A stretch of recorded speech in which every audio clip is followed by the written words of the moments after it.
Happy Friday for the first of two streams that will occur today. This one, really quick, Midnight Express, and our Star Trek Weekly show later on tonight at 7 p.m. We will continue where we left off during our watch party. And then this Saturday night, for the very first time, we will be airing the Sci-Fi Center Saturday night overnight live show. It's exclusively on the Sci-Fi Center's channel. If you guys want to be there for that one, youtube.com/at the Sci-Fi Center. Like and subscribe, both the Poindexter Lounge and our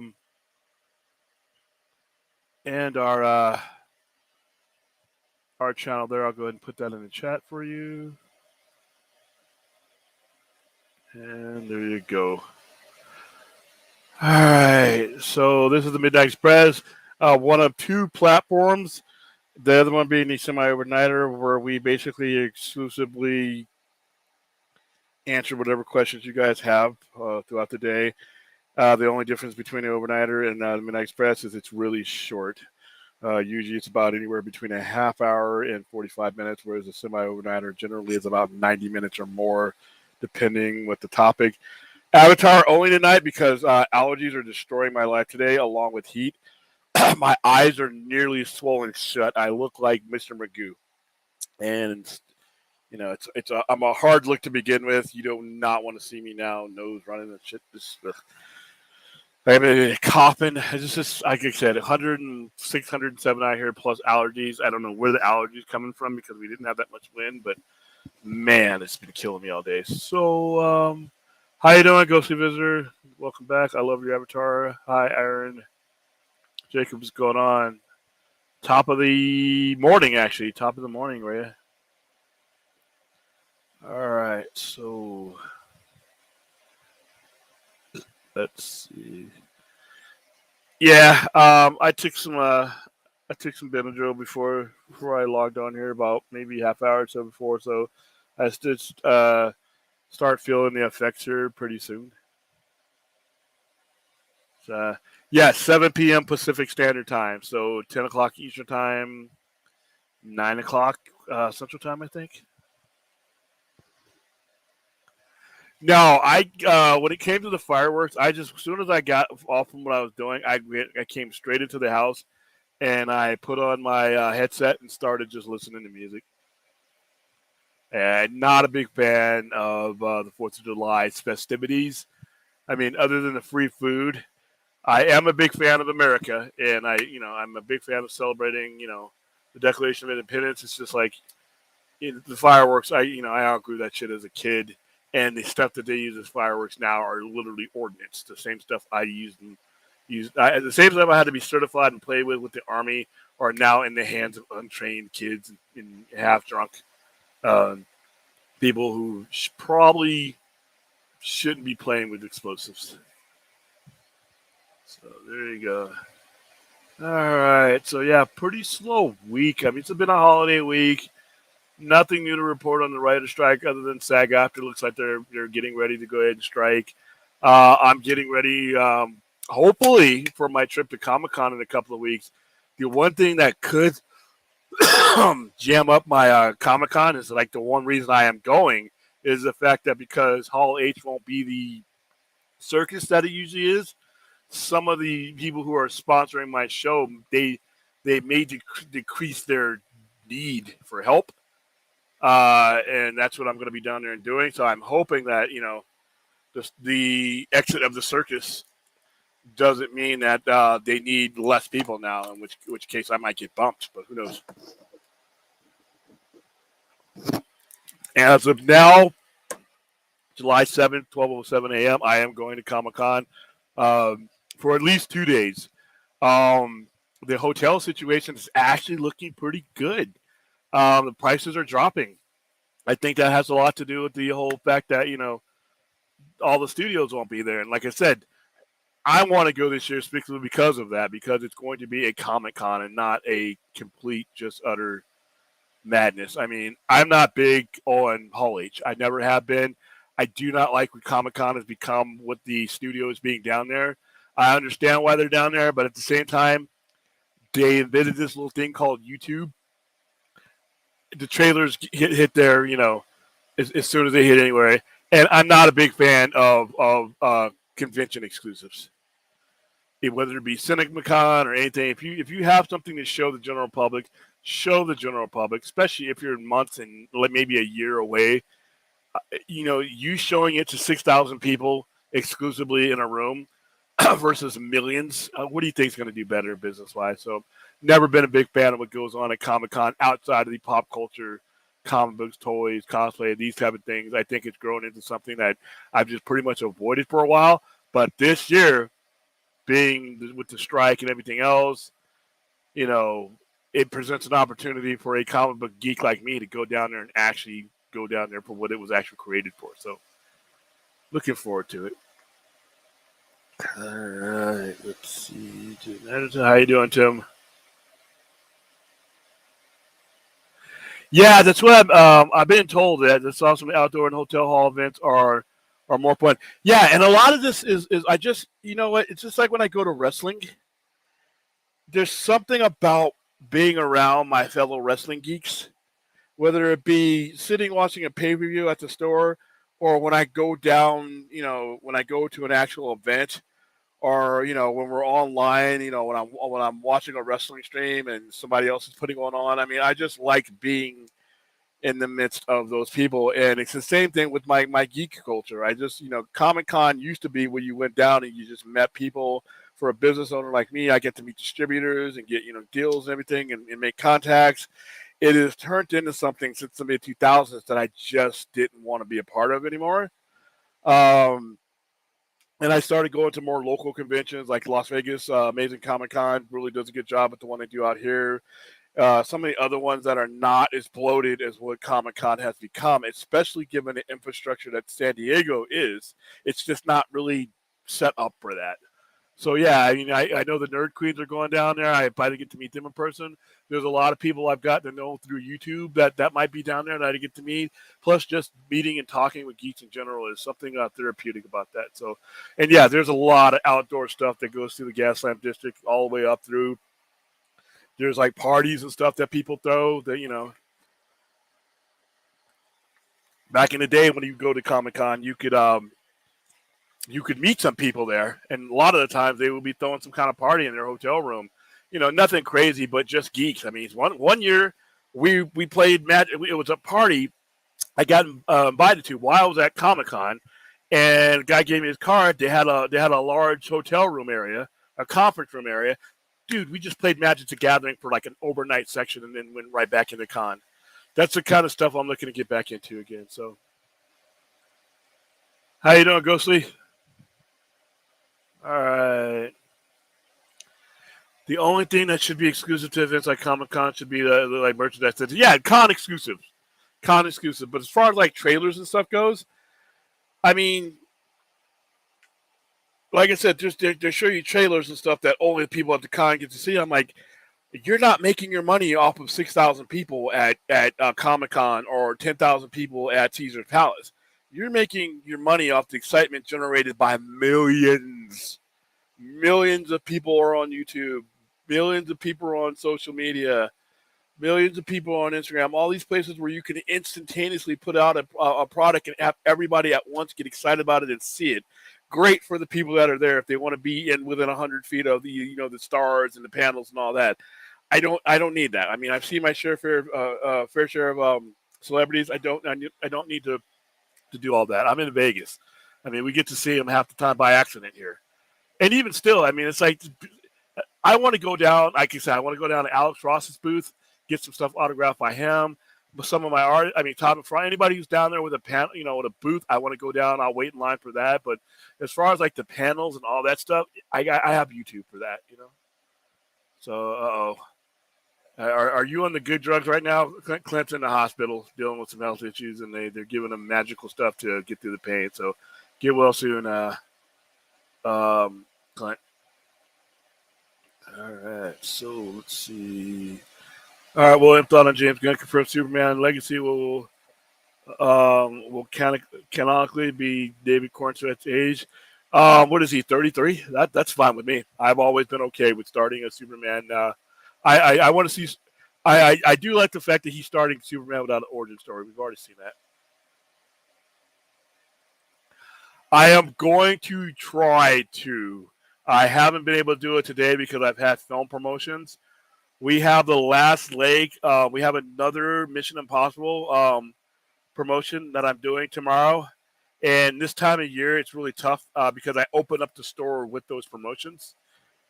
And a lot of time, people are waiting for me to get on the list for those. So I have to deal with them, do giveaways and everything else. I know he's moved it later on in the afternoon.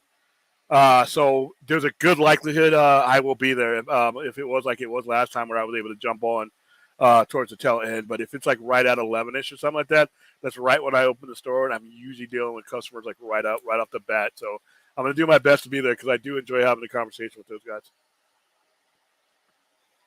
Ooh, wow, the Benadryl is drying me up, which is what I needed, but it's making me have to drink a lot of water.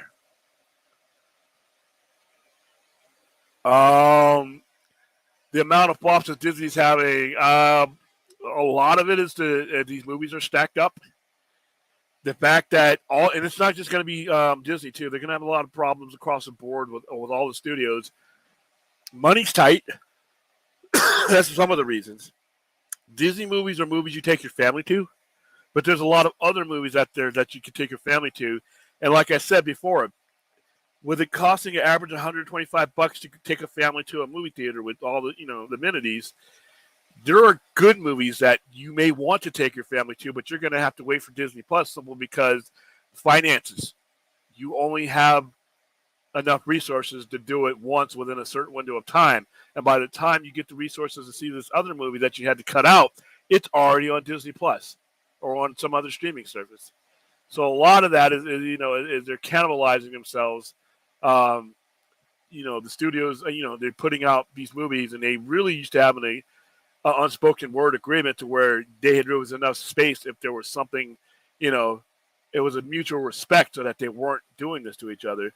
Another thing is, like I said, some of these movies are the victim of just people sitting, in several different platforms, whether it be Rotten Tomatoes, Cinema Score, all these other, just regular trade, just sitting and tearing a movie apart. And I've said this over and over again that this is something that has been going on for about a decade now.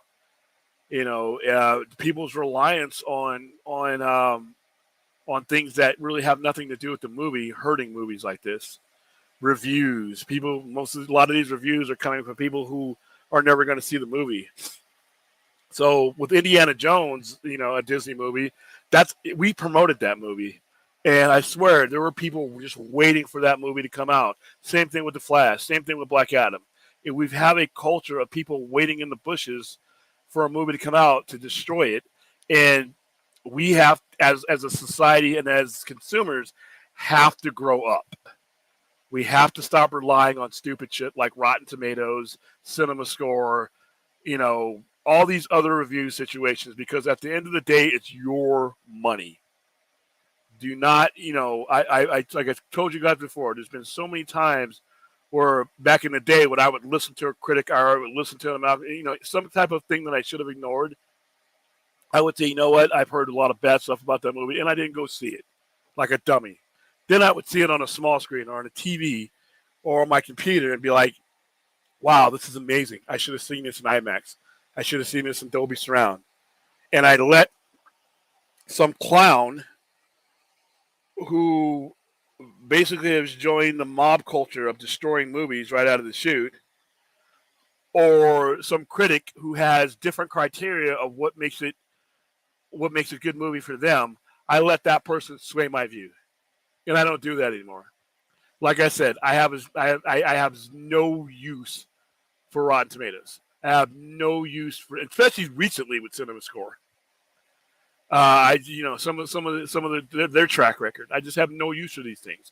None of these venues, none of these platforms are going to be more professional, more knowledgeable about what makes a movie-going experience special for you. And like I said, I always refer to John Campea when he tries to defend these guys, saying that you wouldn't, make a serious investment in a car or a computer without getting expert advice. There is no greater expert than you when it comes to you. You know what you like. You know what you enjoy. You know your trends. There's no person outside of your skull that is going to do a better job of that than you. So a lot of these movies, and especially The Flash, especially Indiana Jones, and you have other movies that'll be victim to it. But you can look at the last 10 years, and you can pick a bunch of movies that have basically been prey for this type of mentality. So I implore the moviegoer to evolve beyond all of these. If the trailer looks like something you want to go see, then go see it. And if you're going to listen to anybody, you listen to your ride or die partner that goes to your movies all the time and knows what you like because he's there with you or they're there with you. That's different. But a professional opinion about something that technically really can't exist. No one can be more professional about what you like than you. So a lot of these movies and these flops, and not just Disney, but a lot of these companies, is because we just have this online culture of destroying things before they get here. And I think we can go all the way back to BVS. We can go all the way back to Man of Steel. We can go all the way back to Flash. We can pick in not even that. Let's pick Eternals. Let's pick any of these movies. You find me a genre, I will find you a mob just waiting to destroy whatever's coming from that. And we listen to these things. We listen to these cinema scores. Why? I don't know. We listen to these critics. Why? I don't know. We listen to the YouTube community when you know damn well the majority of those guys are never going to see the movies that they're destroying. So it all comes down to the consumer, and I hope that a lot of this has been laid bare to the point where the consumer is paying more attention and being a little bit more stringent about who they listen to. All right. William Thada, Greta Gerwig's Barbie is poised for a huge opening at 85, $100 million. I think it's going to do more than that. Barbie is a cultural icon that really hasn't been tapped. So, I mean, I think Barbie, I would be shocked if Barbie, and that's not really a movie that you can really destroy like the previous questions, because Barbie is such a cultural icon. People who love Barbie are going to see this movie. It doesn't even have to be good. In fact, it looks horrible in my opinion. But I'm not going to go see it. But it's not my preference. So you guys who are going to go see it, a lot of you are. You enjoy it. I'm going to go see Oppenheimer. I can't imagine a more nightmare than Comic-Con. Nah. Comic-Con, like I said, this version of the recent past 15 years of Comic-Con, yeah, it's a nightmare. But yeah, Clinton's in the hospital. Everybody send him hospital. Yeah, send him well wishes. He's probably doped up right now, so might have to might have to mute him. Who knows? I do think geek conventions are meant to celebrate visual media, but I think many large ones have become too general.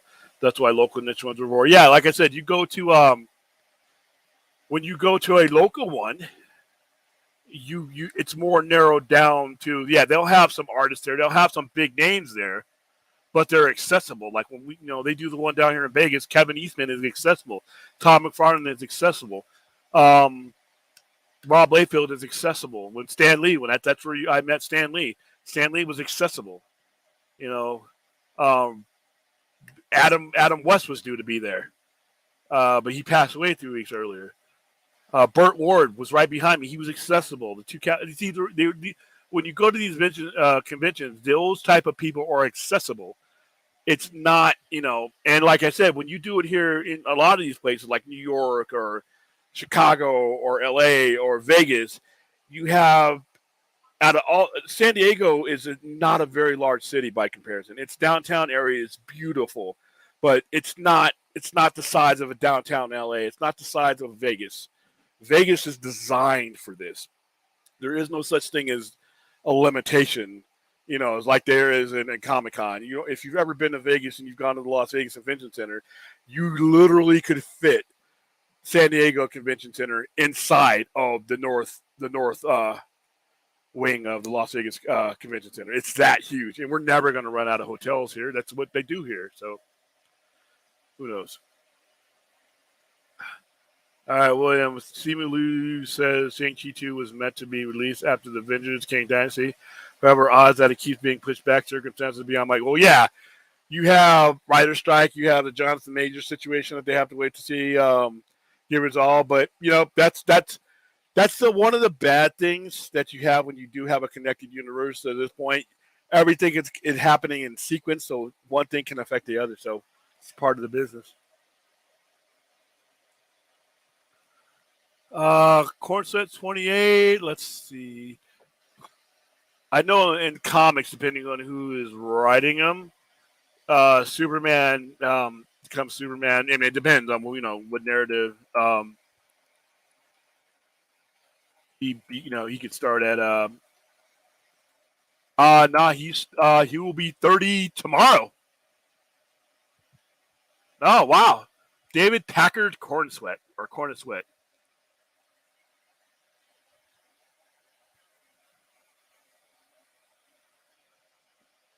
July 8th, 1993. Let's see, filmography. Just reading his bio here. Yeah, well, Juilliard School at Pennsylvania. Happy he turns 30 on Saturday, so happy prelated birthday. 20. Yep, he's 29 for another 20 hours, and he becomes one of the geriatric post 30-year-olds like me.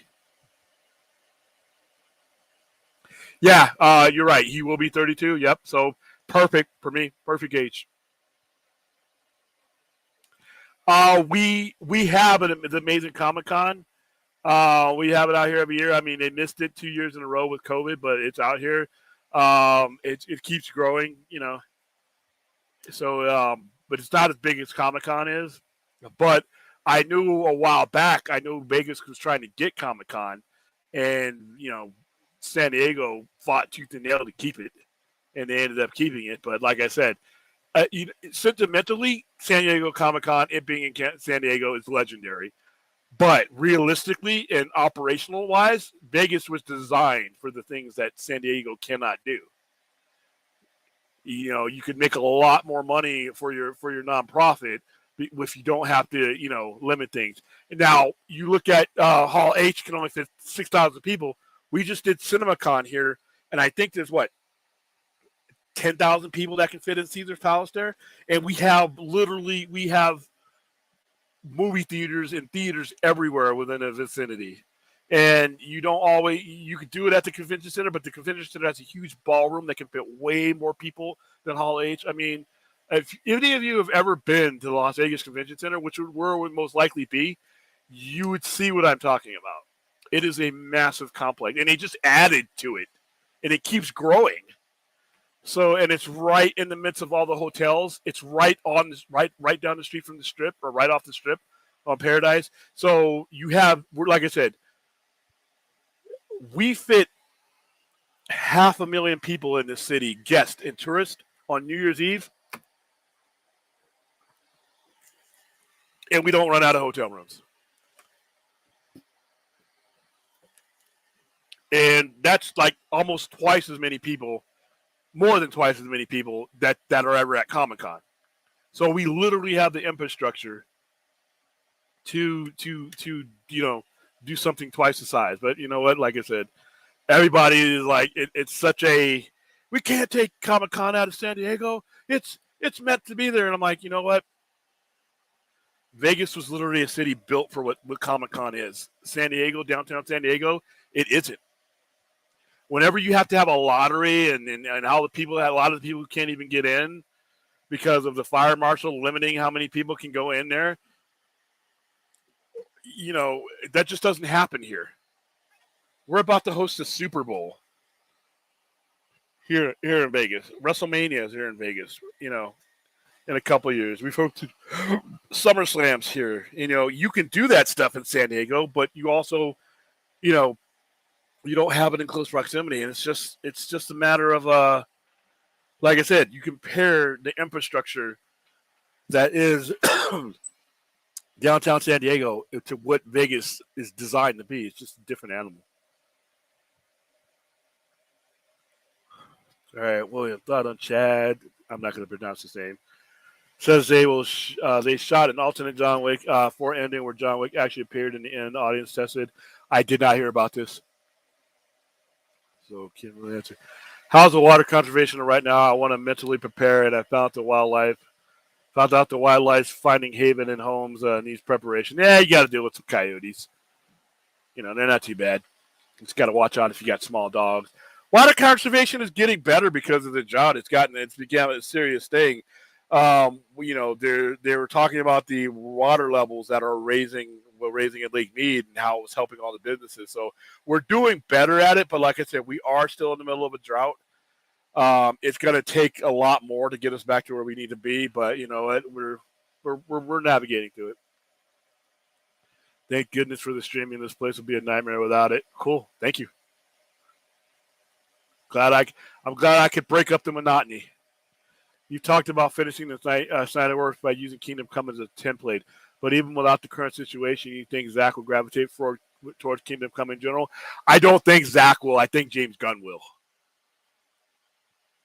I think James Gunn will do that because I think as head of DC, I think that's something he wants to do. I don't think Zach would be the one to do that. I think James Gunn would probably use those characters that were involved in that in a story later on down the line.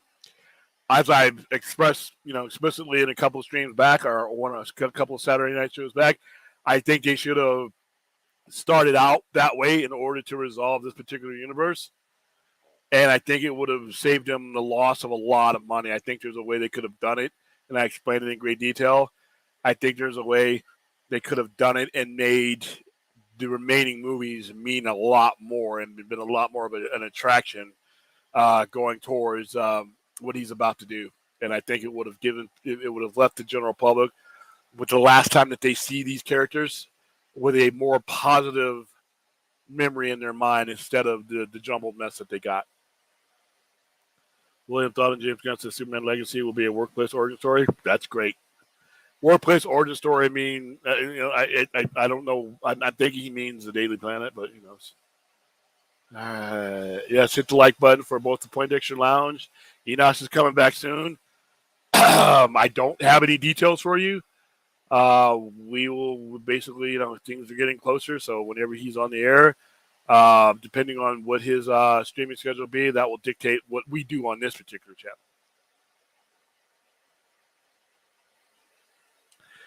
No, I have not. I have not seen it. Who's playing Bob Marley? Anybody know? Thought on The Flash is not expected to cross the 100 million at the worldwide box office. The movie had 225 million budget plus 150 marketing. That's sad, but that's one of the things that we were talking about before. To me, The Flash isn't going to get the box office that meets the quality of the movie. It was, and a lot of The Flash has a lot of intricate mistakes. I don't think it was an Ezra situation. Like I said, most people that I know didn't know Ezra Miller beyond the fact that he was a star. Even some of the people who did know about the stuff, they just didn't care about it that much to the point where we stopped them. A lot of the people we did interact with, though, did bring up, whether vaguely or in great detail, the fact that there's a new Superman, and by de facto, there is a new universe coming, and that this one might not mean it less. And if you look at it, you're asking someone to invest their time and the money. You sold this as a franchise, and you're about to sell them a new franchise while you're ending this one in an unsatisfactory manner. I think that did the majority of the damage. So it's sad that happened because the movie deserved to make a lot more money, but there was a lot of mistakes along the way that really doomed that movie.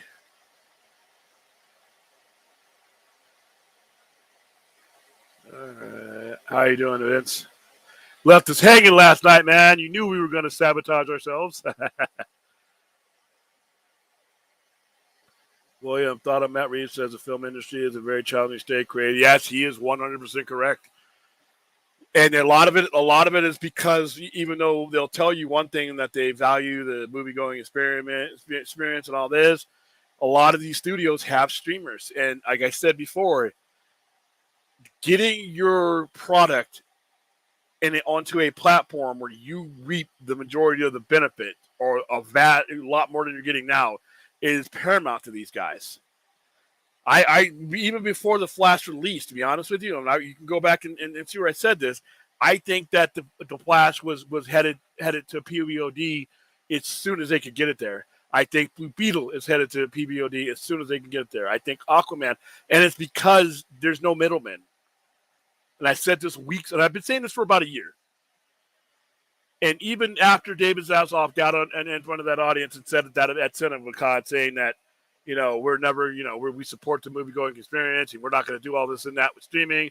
And I'm like, dude, you just lied to those people. There's no way mathematically in hell that you are going to not take advantage of what streaming gives you as far as the percentages of the profit that you take home. The longer you keep it in the theater, the longer you're giving 33% to the theaters, the longer you're giving all these other outlets. And even when you're talking about the global box office, you don't even get that much. I think they take a lot more, at least a little bit more in the global box office because the home country gets, they got to make their money. So a lot of these people at your dinner table get to eat, before you get what's left over. And why not, add value to your streaming service?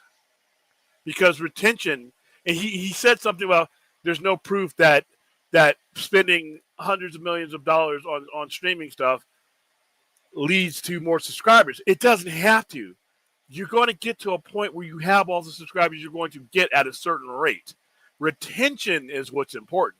You showing your shareholders and stockholders that you can retain this amount on a weekly, monthly basis without losing people is worth that investment because then they turn around and invest in you. So I think the film industry is in a precarious position simply because not only are the people who are running the film industry looking for ways to get more money out of their product, but the consumer is having to make decisions because these movies are being released at a compressed rate. And you just, the economy is not where you can just drop. It's not like we were kids. Every week we were going to a movie. Movies are much more expensive now. Everything is much more expensive now. And wages aren't necessarily meeting that gap. So something has to give. So yeah, we're in a weird spot, but I think there's going to end up being a compromise.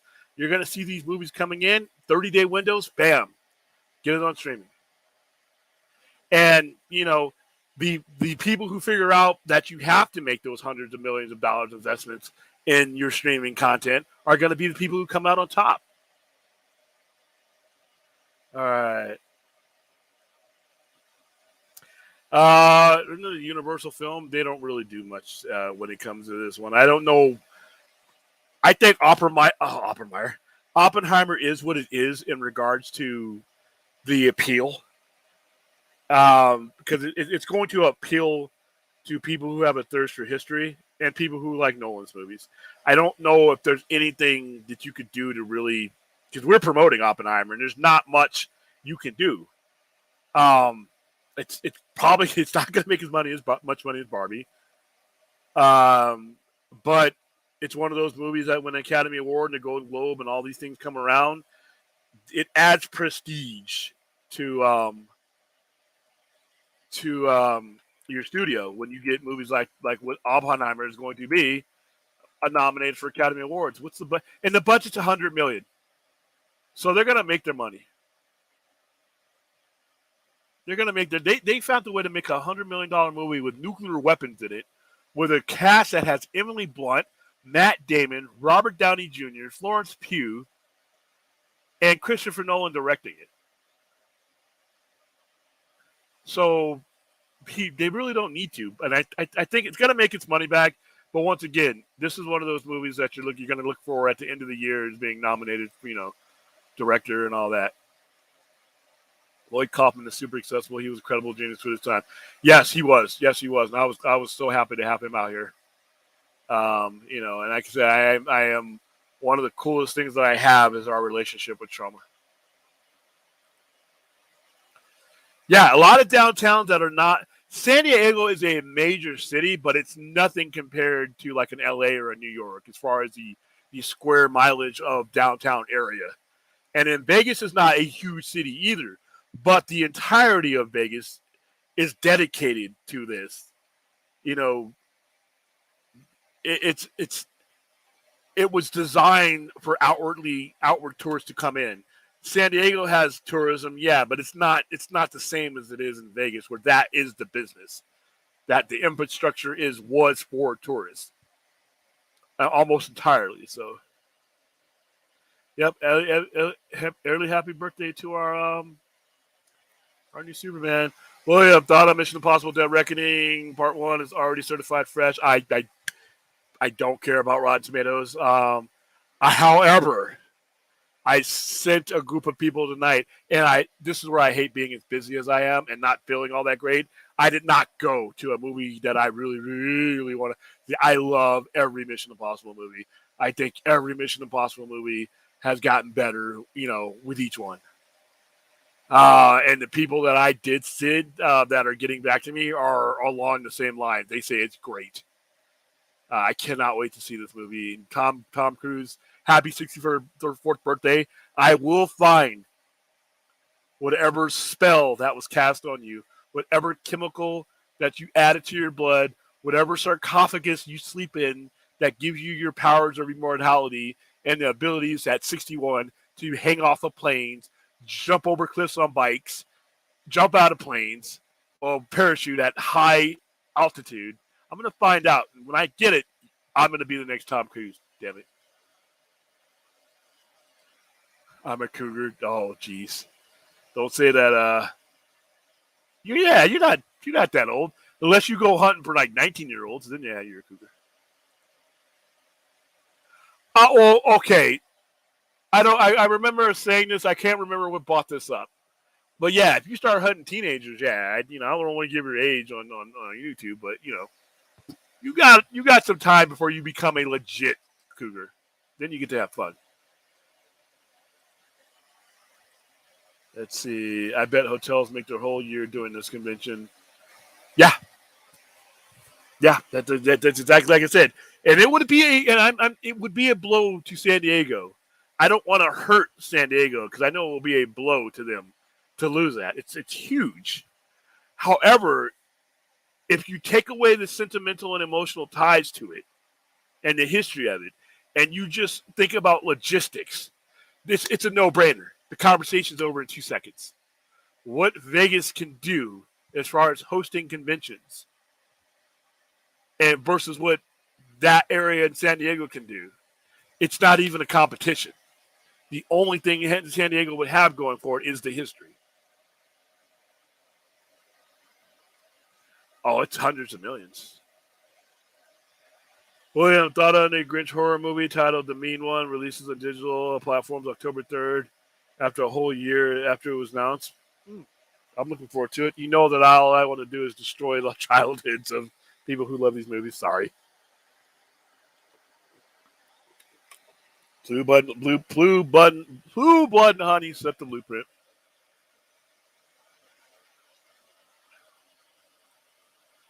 All right. Yes. Make sure to subscribe to me. Like I said, we're taking the big leap. We're gonna have our anchor show, which is our Saturday show, and then I'm going to be doing a lot of short shows, like short content, informational content. You're going to see the return of the Sci-Fi Center Presents. Now, the long form Sci-Fi Center Presents will still be doing it here on the Poindexter Lounge. It'll be pre-recorded. The short form Sci-Fi Center Presents will be on our actual YouTube channel. So keep an eye out for all that. Yeah, question was Zaslav bought WB. Didn't his acquisition cover the cost of the Flash? Yes. so its performance doesn't really deter from it being woven into the DC future. It really doesn't. The only thing that it financially, like I said, when any money that was owed to people, financiers, and money that was outlying that had to be paid was part of the purchases because you can't. It's everything. You're purchasing everything. So you are now the person would owe that person money, but they purchase all that debt. That's why when you hear Warner Brothers saying we have this amount of debt, that's debt that they're working down. So they've already absorbed that into a plan. If the Flash's performance might make them trepid about the reception to the Flash itself. I don't know how much more that they were going. I know he's not doing a complete reboot. I keep hearing Wonder Woman's still part of the plan, and Gal Gadot's still part of the plan, but who knows? I don't necessarily think so because when they do the autopsy of these movies, how much of it was the quality of the movie? Remember what they said. What Zaslav said, he saw the movie before we did. James Gunn saw the movie before we did, and they said it was great. So who knows? And if it comes down to performance, once again, James Gunn did a movie that lost WB money. He's the head of DC now. And the movie he did that lost the money was The Suicide Squad, and I thought it was a really good movie. So at some point, you have to analyze it a little bit deeper and find out exactly what caused the movie. There were a lot of things that caused the Flash to fail that had nothing to do with the Flash. The same thing that's going to be with some of these other movies coming out. But yeah, as far as how they purchase it, I believe that the debt, they purchased Warner Brothers debt. So anything that was owed or outstanding, they are already writing that off, writing that down, cutting wherever they need to. But yeah, they want to make as much money as possible off of the Flash. But that money they're going to already claim a quarterly loss, no matter what the Flash did. They're going to claim this entire thing on a loss sheet. So, all right, William Thorne and Anthony Mackie says Harrison Ford wore ripped pants on the set of Captain America: Brave New World because they lost his luggage. That sounds hilarious. He also said they gave him a pair of pants, but those weren't my work pants. Here it goes, Anthony. Just give me the damn pants. All right, we're about to wrap it up here. Yeah, I don't know if we're getting anything for Oppenheimer. I really don't think they're. I think the Flash is going to do tremendous on Max. I think that's where the majority of people are going to see it, and I think they're going to like it. But that's the cool thing about streaming is the investment that they just weren't going to make in person doesn't mean that they won't see this movie. That's how, like I said, that's like movies. There are certain movies that people are just not going to cross the threshold over for various reasons. Flash had its own reasons. So, but I think there's a lot of movies that are going to bomb over the next 2 years that are going to get great reception in physical media, PVOD, or streaming. And a lot of the money, like I said, I got to see how it works when it comes. When you acquire a company and you acquire its debt, physical media, things like that, that's how you're going to, that's how you're going to recoup your investment. But your investment wasn't in that particular movie as WBD. Your investment was in the company. So you invested everything that the company was, including its losses. Now, they're going to get a tax break on the Flash no matter what because it's a loss. The company itself is going to get, a tax break on it. So because it's, they lost a lot of money. And actually, they're in a better position the more they spend because it's the bigger the tax break. So I see them. I see them doing well on physical media. I see them doing well on PVOD, but I definitely see them doing great on Max. And once again, that's another way that you bring value to your streamer. JR Server, by the way, with what we've seen of Charlie Hunnam and Rebel Moon footage. People have been saying that might be Zach nodding to him being fan cast as Green Arrow. Thoughts on that? Nah. I mean, well, yeah, fans will always want to cast people, but I don't think it'll ever matter to him ever actually getting the job.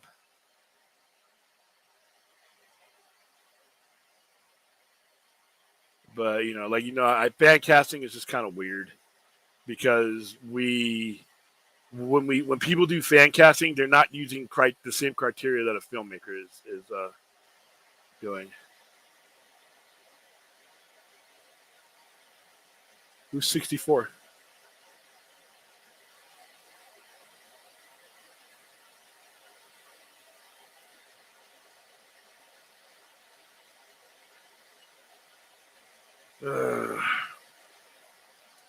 William thought of concept art for Donald Glover Prowler for Across the Spider-Verse seems to confirm that he's from the MCU, with the concept art being not necessarily. No, it doesn't. Donald Glover's that somebody's concept. This concept art usually doesn't make it to the screen. There's a lot of concept art. Art. I don't think they gave you what they gave you in Across the Spider-Verse in regards to that character, but you also realize that he's in that universe. Donald Glover is in his universe, and the Prowler that is in this Across the Spider-Verse, that is the Prowler for that one. That was killed in the original one. I don't see that as any proof that's it. And be honest with you, I really hope Sony maintains control over that character. I've said this ad nauseum that they don't need the MCU to make a live action Miles Morales a success.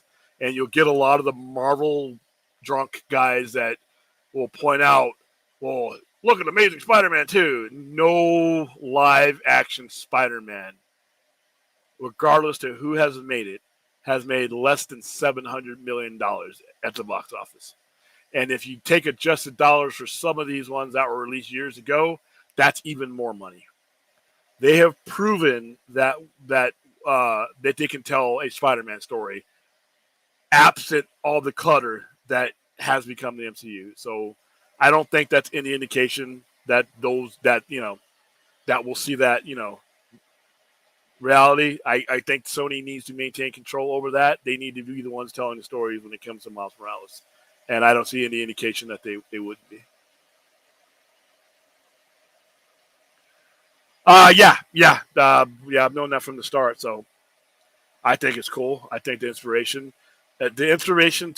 from Star Wars, and like we said when you brought up Kurosawa as well, these are influences that can't hurt you; they can only help you. All right, I'm not going to be able to answer every single question, but oh no, Tom Cruise is 61.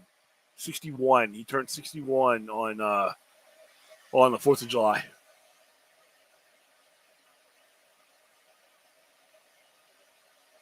All right.